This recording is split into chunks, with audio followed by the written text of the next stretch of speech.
नमस्कार, CSK news में आपका स्वागत है। तो दोस्तों, सब की बड़ी अपडेट निकल के आ रही है। आपको बता दें, तुर्किस्तान इस्लामिक आंदोलन से चीन की BRI परियोजना पर बढ़ा खतरा, और इस बीच तुर्किस्तान में भी एक तरीके से तख्ता पलट की सुगबुगाहट दिख रही है। जी आपको बता दें, बड़ी अपडेट निकल के आ रही है। तुर्किस्तान इस्लामिक मूवमेंट के रूप में एक तरीके से खड़ा हो रहा है। जानेंगे चीन को कैसे खतरा पैदा करने वाला है इस्लामिक संगठन। और दूसरी बड़ी अपडेट में आपको बताएंगे, तालिबान खतरनाक सिचुएशन रूप लेता चला जा रहा है। इस बीच अफगानिस्तान के पायलट सेना भी छोड़ भाग रहे हैं। बेबस हो रही है सरकार, यानी एक तरीके से हम कह सकते हैं कि तालिबान पर जितनी तेज़ी के साथ एयर स्ट्राइक हो रहा है, उतनी ही तेज़ी के साथ तालिबान आगे बढ़ रहा है। इसके बारे में आपको बताएंगे। और इस बीच अमेरिकी प्रतिबंधों से बिगड़ी ईरान की हालत, नहीं खरीद पा रहे कोरोना वैक्सीन।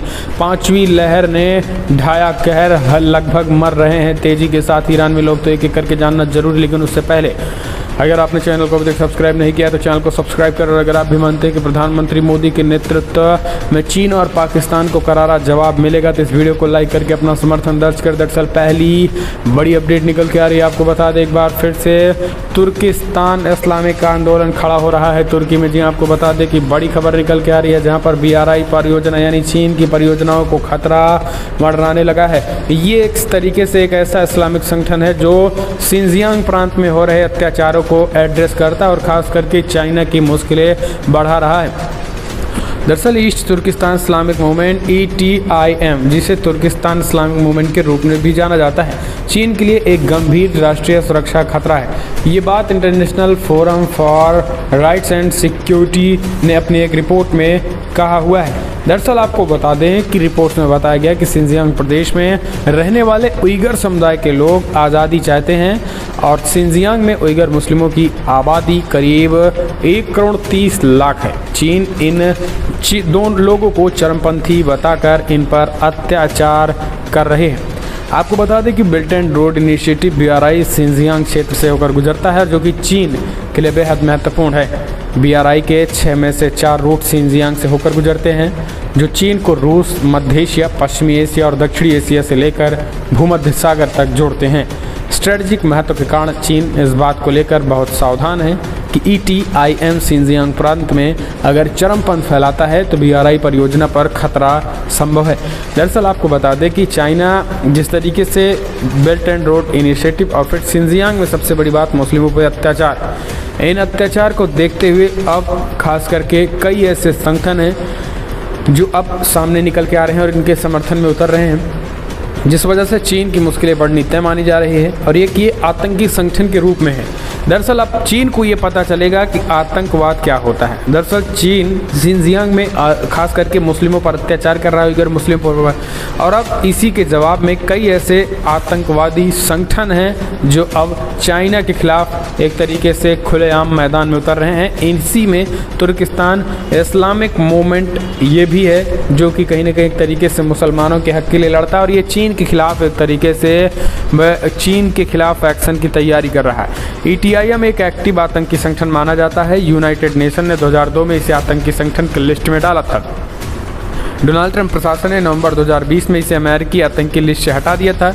हटाने के पीछे कारण बताया था कि इसके अस्तित्व को लेकर विश्वसनीय सबूतों की कमी है। सिंजियांग में मुसलमानों को दबाने के लिए चीन कड़े कदम उठाता रहा है और घर घर जाकर तलाशी लेता है, लोगों को अवैध रूप से नज़रबंद हिरासत में रखता है। करीब सभी उइगर मुस्लिमों को सर्विलांस पर रखे हुए हैं। हिरासत के लिए गए लोगों को जबरन चीनी भाषा भी सिखाई जाती है और कम्युनिस्ट पार्टी के प्रति वफादार होने के लिए प्रेरित किया जाता है। एक और चीन इस्लामी देशों के साथ बेहतर रिश्ते बना रहा है, तो वहीं तालिबान जैसे आतंकी समूहों के साथ अपने संबंध मजबूत कर रहा है, तो दूसरी तरफ अपने ही मुस्लिम नागरिकों के लिए दमनकारी नीतियाँ लागू करता है। इस्लामिक देश चीन के इस कदम का विरोध करते नहीं दिखते हैं। ये देश चीन से गठबंधन कर रहे हैं क्योंकि इन देशों को इसी से तत्कालीन फ़ायदा नज़र आ रहा है। रिपोर्ट्स बताते हैं कि चीन ETIM की गतिविधियों को सावधानीपूर्वक मॉनिटर कर रहा है और सिंजियांग पर नियंत्रण जारी रखने के लिए तालिबान से बातचीत भी कर रहा है। सिंजियांग में जो कुछ हो रहा है उसका चीन ETMI के घुसपैठ को रोकने के लिए उइगर मुसलमानों को भर्ती करने का काम कर रहा है, और अभी चीन इनसे सिंजियांग पर क्या असर पड़ेगा ये तो भविष्य ही बताएगा।